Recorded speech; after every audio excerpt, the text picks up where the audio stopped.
The decision was made in a room no larger than a stable, on a humid August morning in Tokyo, with the weight of an empire pressing against the walls. The Imperial General Headquarters had gathered for the 17th time in 30 days. The army wanted to strike north into Siberia, to seize resources and link up with Hitler's advance on Moscow. The Navy wanted to strike south, toward the oil fields of the Dutch East Indies, and risk war with the United States. Both paths led to blood. Only one of them would be remembered. For 3 hours, General Hideki Tojo sat in silence. He had fought the Soviets at Khalkhin Gol in 1939. He had watched Zhukov's tanks chew through Japanese infantry like a thresher through wheat. That humiliation still burned. But the Kwantung Army was now 700,000 strong, battle-hardened in China, equipped with new artillery, and Stalin's Siberian divisions were already being pulled west, drawn like iron filings toward the German advance on Moscow. The balance had shifted. Tojo rose.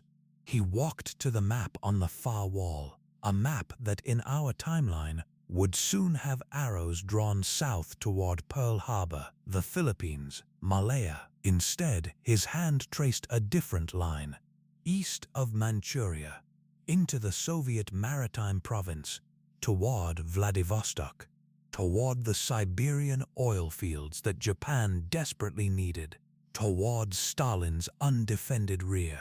The room fell silent. Then the chief of the Naval General Staff, Admiral Nagano, stood and said 4 words that would reshape the century. The Americans are not ready. He was right. In August 1941, the United States was still months away from full war footing. The oil embargo had bitten deep into Japan's reserves, but not yet fatally. The Pacific Fleet sat at anchor in Pearl Harbor, peaceful, unsuspecting. If Japan moved north instead of south, that fleet would never be bombed. America would never be provoked. The entire architecture of the 20th century would collapse before it was built. The vote was called. The General Staff approved the northern operation by a margin of 11-4. On September 1st, 1941, the Kwantung Army crossed the Soviet border along a front 200 miles wide. Japanese aircraft struck Vladivostok at dawn, destroying the Pacific Fleet's oil reserves and naval facilities before a single Soviet bomber could get airborne. The Siberian Railway, Stalin's only arterial connection to the east, was cut within 48 hours. Stalin received the news in Moscow, in an underground bunker beneath the Kremlin. He was already bleeding from a dozen wounds. Army Group Center had reached the outskirts of Smolensk. Leningrad was surrounded. The Ukrainian front was collapsing. And now, from the east, a second enemy was coming. Here is the fracture point that most histories miss. The Siberian divisions that saved Moscow in December 1941, the fresh, winter-trained troops that Zhukov threw into the German flank at the Battle of Moscow, were the same divisions that had been guarding the border against Japan. In our timeline, Stalin gambled that Japan would not attack. He pulled 40 divisions west, stripped the Far East to the bone, and those troops arrived just in time to stop the Germans at the gates of the capital. In this timeline, those divisions never moved.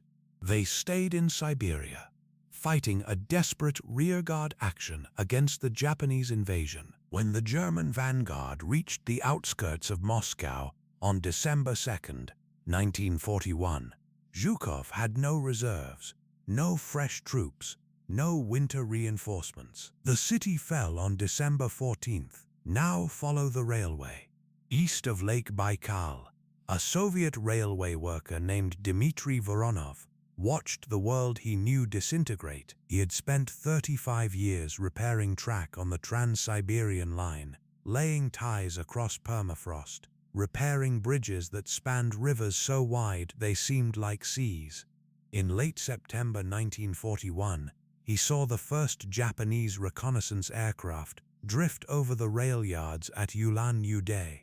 A week later, the bombing began. Dmitri survived the winter by hiding in a maintenance shed, burning coal from the locomotive stockpile, eating dried fish and hardtack. He listened to the radio broadcasts from Moscow, first defiant, then desperate, then silent. In January 1942, he walked to the village of Listvyanka, on the shores of Lake Baikal, to see if anyone remained. The lake had frozen solid, and across its white surface, Japanese ski patrols were moving south. The war in the Soviet Union ended in two phases. The first phase was military collapse. Moscow fell. Leningrad surrendered in February 1942. Stalingrad, its defenses never fully built, its reinforcements never arriving, was encircled by German forces in March and taken in April. Stalin fled eastward on a special train, hoping to establish a government in exile beyond the Urals, but Japanese forces had already cut the railway at Krasnoyarsk. He was captured by a combined German-Japanese patrol near the city of Omsk in May 1942. The Soviet Union ceased to exist as a sovereign state. The second phase was the unraveling of every assumption that had guided the Allied war effort. Britain suddenly found itself standing alone against a continent dominated by Germany, with Japan controlling the entire eastern seaboard of Eurasia. Churchill faced a terrible arithmetic. Without the Soviet Union tying down 2/3 of the German army, Hitler could shift his forces west. The Mediterranean was lost. North Africa fell. The Atlantic became a German lake. America watched all of this from across the ocean, frozen in a constitutional crisis of its own design. Roosevelt could not declare war without provocation. The Japan that had attacked the Soviet Union had not attacked American territory. The Pacific Fleet remained untouched. The American people, still haunted by the memory of the First World War, saw no reason to bleed for a Europe that had already fallen. Isolationism hardened into permanent policy. Here is the strangest consequence of this timeline.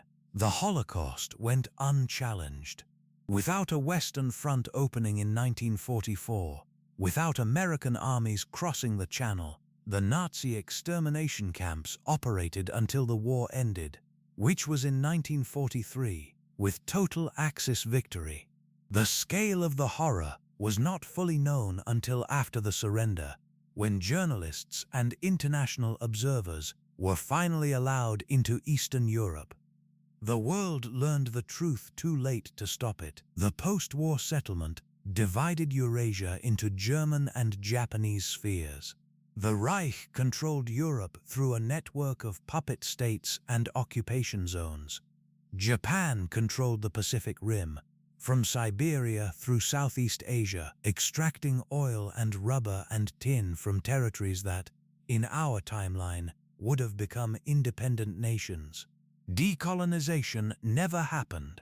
The United Nations was never formed. The Cold War, that long, tense, strangely stable standoff between two nuclear superpowers, never existed. Instead, the world became a closed system. Two empires, neither trusting the other, divided by a frozen line that ran from the Baltic to the Bering Sea. Technology developed unevenly, without the pressure of the Manhattan Project, without the space race, without the competition of two economic systems. Innovation slowed. The first satellite was not launched until 1972. The Internet did not emerge until the 1990s. The world moved quietly, cautiously, without the restless energy of a century defined by American ambition.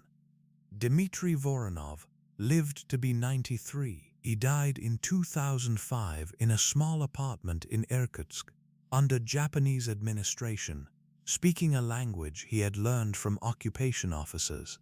In his final years, He sometimes told a story to his grandchildren about a lake so wide it looked like an ocean and a winter so cold that the air itself seemed to freeze, and the day he heard on a crackling radio that Moscow had fallen and the war was over. He always ended the same way. The world we have is the only world we know, but it is not the only world there could have been. If you